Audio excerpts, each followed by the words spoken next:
Hello, and welcome to my AV video in fulfillment of the EDD requirement for all doctoral students, explaining my journey from novice to expert. My name is Sandy Handfield. I'd like to first begin by telling you a little bit about myself.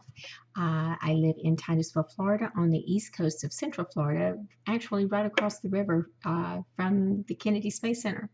And as children and raising our children, we always had the luxury of being able to just step right out our back door and watch the space shuttle take off. So it's been a wonderful as far as the weather and the environment and everything that the area has to offer. We've enjoyed raising our family here. My husband and I will celebrate 40 years of marriage next month, another milestone which we definitely are looking forward to. And we have two wonderful children who blessed us with 5 beautiful grandchildren. Our daughter Dina has 2 boys, and our son Joey has 3 girls. So I am also the youngest of 3 daughters and the first actually to attend college and graduate with a degree. So another accomplishment that I'm very proud of. And when I'm not doing homework, which would say probably almost never, is doing some scrapbooking, sewing, and doing yard work. As far as my educational accomplishments, I graduated with my Associate of Arts degree from Brevard Community College, my Bachelor of Arts degree from the University of Central Florida in Orlando in Public Administration, my Master of Arts from the University of Phoenix in Public Administration, and then I began my Capella career for my doctoral degree in 2011, and I am very hopeful that the dissertation process will be completed by the end of 2014, and then I can be known as Dr. Sandy Handfield. So another goal that I've set for myself and one that I know that I will accomplish. As far as my professional experience, I began my career job actually in 1971 at Brevard Community College, and quickly began to realize that this was a place that I really enjoyed working, something that I believed in, and I chose to make it my life's career. And I just enjoyed my 36th year of anniversary of employment with Brevard Community College at the beginning of November. So another accomplishment that I'm very proud of.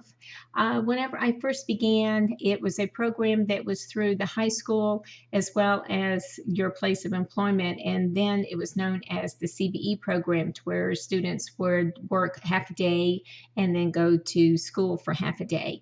So I began at the college, and then as soon as I graduated from high school, it was worked into a full-time position, and I was in student services and was responsible for the registration of the new and returning students.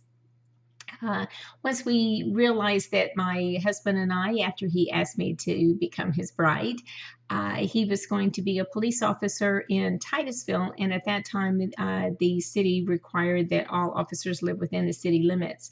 So we were going to be beginning a campus here in Titusville, and I applied for the position and transferred to Titusville after successfully achieving that position. And I was responsible for not only the new and returning students, but the VA, the financial aid, the bookstore, the cashier. It was all kind of rolled into one. It was a very challenging position, but certainly one that I really enjoyed. A few years later, probably about 4 years, the provost at that time asked that I transfer over into administration. And it was something that I thought, well, perhaps I would really enjoy, because my husband and I were going to be planning a family, and I wanted to get out of those night hours of having to work with registration. So I did transfer over into the administration, and it was something that I really enjoy doing, and did that then for a number of years until I decided to go back to school. And I started seeing, some of my fellow colleagues moving up the ladder. And while I enjoyed the position that I was in serving as the administrative assistant to the provost, there was always that yearning to do just a little bit more, and I knew that education was the way to achieve that. So that's when I made the conscious decision to go back to school and earn my degree. And once I received my master's degree, it qualified me for being able to apply for a dean's position I was successful in that role. And it was something that absolutely was just, I thought was a dream come true at that time. I enjoyed working with the students more closely one-on-one, and it put me with the oversight of not only the Learning Lab, the Career Center, and the library staff, but also with the admissions and the advising and the financial aid staff. And it was just a dream come true, and it was just something that I thought, okay, this was definitely the icing on the cake, if you will. But then the position itself then rolled into that of an associate provost, which entitled me then to work a little closely with the faculty. And I conducted classroom observations as part of their performance evaluation program, and along with the student appeals and that type thing. But then I was offered the position almost 4 years ago now by the president of our college to become the provost at the Melbourne campus, which is the largest. Brevard Community College recently, July 1st of this year, became a 4-year institution, and we changed our name to Eastern Florida State College. But Melbourne campus, where I am located, is the largest of the 4 campuses, and we serve 6,000 students on the Melbourne campus with 88 full-time faculty, and I have over 150 of adjunct faculty that I directly supervise. So it's a very challenging position, but certainly life is never dull. It's different every day that I go in with the issues that arise, but it's something that I really look forward to, because with the size of the campus, it enables us to be a little more creative whenever we come up with new ideas and innovative ways of changing things, because the enrollment that we have will support those changes, and that plan B, if you will. If it doesn't work, what's the worst that can happen? It's not going to work, so let's revise and go from there. So it has been great.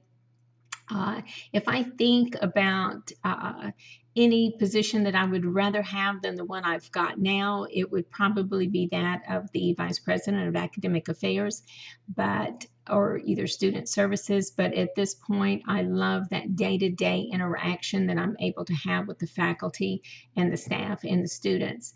So this was a job that, quite frankly, I didn't know that if I would ever be able to have. You dream about, but you never really know if you're ever going to be able to achieve it. So I am more than blessed, and realize that I'm blessed to have the position that I have. Like I say, I love my job. I enjoy getting up every day and still going to work. And it is just, I'm blessed. And I understand that. I know that as far as my education, that Capella has made a true difference in my life. And it's afforded me the opportunity for more self-reflection and assessment to help me grow both personally and professionally. And the knowledge has proven useful as well in dealing with my professional relationships on a daily basis, and bringing my self-confidence to a higher level, I believe. I would like to thank Dr. Kays for her untiring efforts and support and feedback that she's provided during this capstone course. So much appreciated. There have been so many teachers that we've had throughout this process that I certainly appreciate, but by far Dr. Kays is right there up at the top of the list. And also I would like to thank my cohorts. Without their support and their feedback throughout each course, I just don't know where I would be at this point. But I believe that the Capella program has given me that knowledge and those tools that I'll be able to move further on into my career and to truly make a difference. Thank you so much.